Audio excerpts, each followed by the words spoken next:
Quand j'étais jeune, je cherchais une idée, une manière de photographier qui soit différente des autres, bien sûr, parce que je trouve que quand on a en face de soi un appareil photo, c'est un peu comme si on pointait sur vous une arme, d'accord?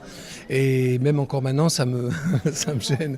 Et donc voilà, puis aussi, je voulais passer à travers le miroir, ça me fascinait. C'était pas du tout narcissique. Pour moi, le miroir, c'était une porte, c'est un passage. Et puis en même temps, c'est à la fois c'est une manière de renverser le jeu, où il y a le modèle, le photographe. Et en fait, j'ai inventé ce concept-là pour Nico, la chanteuse du Velvet Underground, qui ne voulait plus jamais être photographiée, ni plus jamais voir un photographe. Alors nous étions amis, mais elle ne voulait pas. Alors donc j'ai dû trouver une idée. Et donc j'ai dit, j'ai trouvé ça, et je me suis dit, comme ça tu verras ni le photographe, ni un appareil photo. Et donc, par l'inversion de comment je travaille, elle ne me voyait pas. Et donc, voilà, et elle se voyait elle-même, et vous avez les carrés dans les yeux, comme vous pouvez le voir. Et en fait, c'est une sorte de mise en abîme. Et c'est comme une manière de passer à travers le miroir. Et en fait, ma fascination depuis mon enfance, c'est que je voulais être invisible. Voilà, et je voulais pas qu'on me voie. Façon de parler, j'aime bien voir et tout, et voilà, et donc ça c'est l'idée que j'ai baptisé le Mirror Concept, quoi, qui était mon invention, quoi, voilà. Après avoir exercé dans le monde entier, vous êtes quand même resté viscéralement attaché à la Corse et vous avez souhaité faire des photos de la Corse à travers le miroir.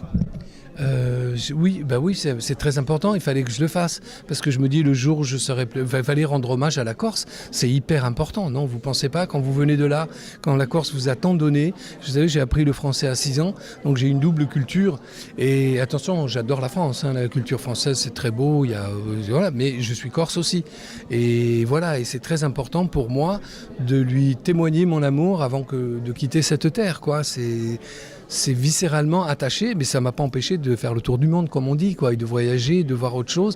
Et en fait, on l'apprécie encore plus après quand on revient. Et c'est très important. Il faut la défendre, notre Corse. Il faut la protéger, quoi. C'est tellement beau ce qu'elle nous donne. C'est très émouvant, tout ce que la Corse m'a donné.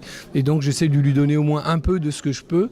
Et c'est drôle parce que parmi les critiques qui ont été faites sur mon livre, à mon travail sur cette île, on m'a dit, maintenant, quand ils ont vu ça, et j'étais beaucoup plus jeune, puis ça remonte 20 ans en arrière, il me disait, maintenant, c'est étrange, on pensait que c'était quelqu'un de plus âgé qui avait fait ces photos, hein, et il disait, mais maintenant, vous pouvez mourir. Après un travail pareil, vous pouvez mourir parce que vous avez fait ce qu'il fallait faire. Et ça, je crois que c'est un très beau compliment et ça m'a beaucoup touché, quoi.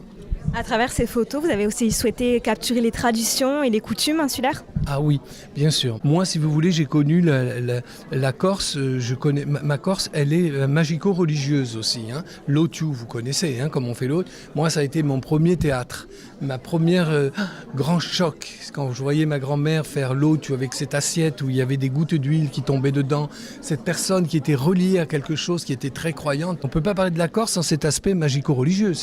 Elle est mystique, la Corse, quoi. C'est mystique et voilà, quoi. Et ça, c'est très important. C'est émouvant de revoir ces photos 20 ans après leur prise. Oui, ça m'a fait pleurer, sincèrement. Oui, c'est plus qu'émouvant parce que je vous dis, j'ai perdu la vue, je l'ai retrouvée, là je l'ai encore perdue et touchant du bois, j'ai une épée de Damoclès au-dessus de la tête. Donc de pouvoir les revoir comme ça, en plus exposées par le Centre méditerranéen de la photographie, ça me touche beaucoup. Et en plus, il y a beaucoup de gens qui ont disparu sur ces images parce que j'ai voulu faire une Corse rurale, donc des personnes âgées. Et beaucoup sont partis et je les remercie de m'avoir fait ce cadeau qui est très très important, de m'avoir prêté leur visage, de s'être prêté au jeu, ce qui n'était pas évident parce que toutes les personnes âgées vous diront mais pourquoi vous voulez me photographier maintenant? C'est à 20 ans qu'il fallait me photographier. Et donc je l'ai fait et c'est magnifique parce que la photo elle continue de vivre. Même si je les vois encore d'une autre manière et on découvre encore d'autres, même moi je découvre d'autres aspects de certaines images. Est-ce qu'on peut envisager de nouvelles séries de photos de la Corse à travers le miroir ? Oui, j'espère pouvoir en faire encore, mais de toute façon il y a un tome 2 en préparation, façon de parler, qui sont des images. Là j'avais voulu mettre l'accent sur la ruralité. Et donc, dans le tome 2, que pour le moment j'appelle le tome 2 de la Corse à travers le miroir, il y a par exemple le Lupino, que vous connaissez, qui est un quartier de Bastia, les quartiers sud et tout, où j'ai grandi après la bergerie, quand je suis allé en ville, où j'ai appris le français. Et là c'est une autre Corse, si on veut, un autre segment de ces recherches-là.